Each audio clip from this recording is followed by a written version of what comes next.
Hello guys, welcome to my blog. So आज आहे day 3 आणि आज आमचा असं काही प्लॅन तर नव्हता, बट सडनली एक प्लॅन झाला आहे कायाकिंग करायचा. सो आम्ही तिथेच जातो आहे. सकाळी लवकर उठलो होतो, सो सकाळचा ब्रेकफास्ट इथूनच केला. आंबोळी चटणी आणि मस्त अशी कॉफी. त्यानंतर आम्ही निघालो. खवणे बीचला जाणार आहे आम्ही फॉर कायाकिंग करण्यासाठी. तर वाटेतच खूप छान असं लोकेशन आम्हाला मिळालं. खूपच भारी, म्हणजे हे असं आम्ही पहिल्यांदाच बघतोय ना, त्यामुळे आम्हाला खूपच मस्त वाटलं हे बघून. हॅलो गाईज, सो आम्ही एका छानशा प्लेसमध्ये आलो आहे. तिथे आम्हाला वाटेच्यासाठी खूप सुंदर असं मिळालं.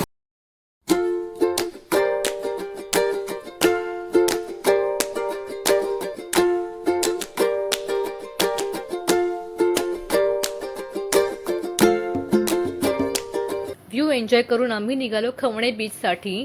तिथे आम्ही कायाकिंगसाठी जात होतो.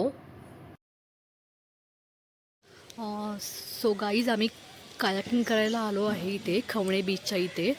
सो जाऊन बघतो कसं आहे एक्सपिरियन्स आणि तुमच्यासोबत शेअर करतो. सो गावाच्या आतमधून रोड होता कायाकिंगला जाण्यासाठी आणि पार्किंगचे आय थिंक 50 रुपीज होते. तुम्ही जसं एंटर करणार तुम्हाला ते लोक विचारणार तुम्हाला बोटिंग करायचं आहे का वगैरे. तर आम्हाला तसंच एक दादा मिळाले, त्याने 200 रुपीज पर बोट घेतली. सो आम्ही लाईव्ह जॅकेट वेअर केले आहेत.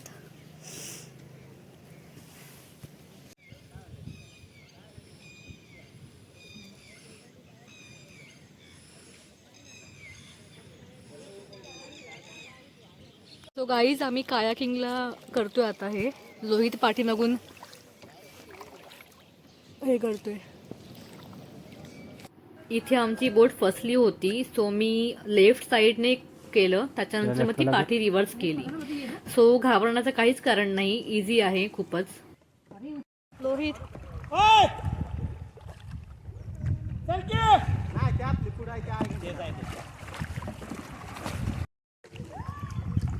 लाईफमध्ये हा एक्सपिरियन्स केलाच पाहिजे कधीतरी, कारण खूपच छान आणि युनिक आहे.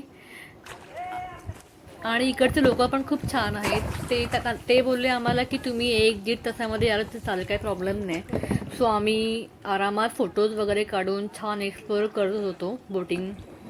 ज्यांच्याकडून आम्ही कायाकिंग केलं होतं त्यांचा नंबर मी डिस्क्रिप्शनमध्ये ठेवते, म्हणजे जेणेकरून तुम्ही त्यांना फोन करून जाऊ शकता, बुकिंग करू शकता आणि तुम्हाला रिजनेबल रेटमध्ये मिळून जाईल. 150मध्ये वगैरे, आणि मोठा ग्रुप असेल तर 100मध्ये पण होऊन जाईल बार्गेन करून वगैरे. तर तुम्ही त्यांच्याशी एकदा फोनवरती बोलून घ्या.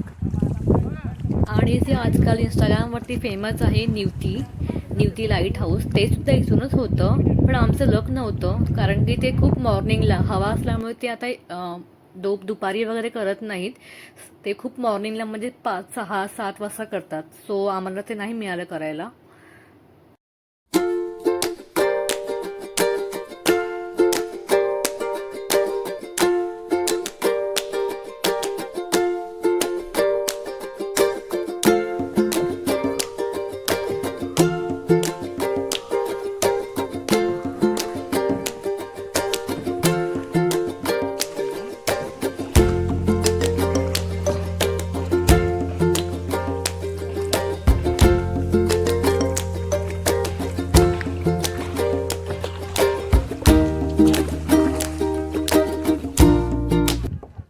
आणि हो, इथे चेंजिंग रूम आणि वॉशरूमसुद्धा आहे.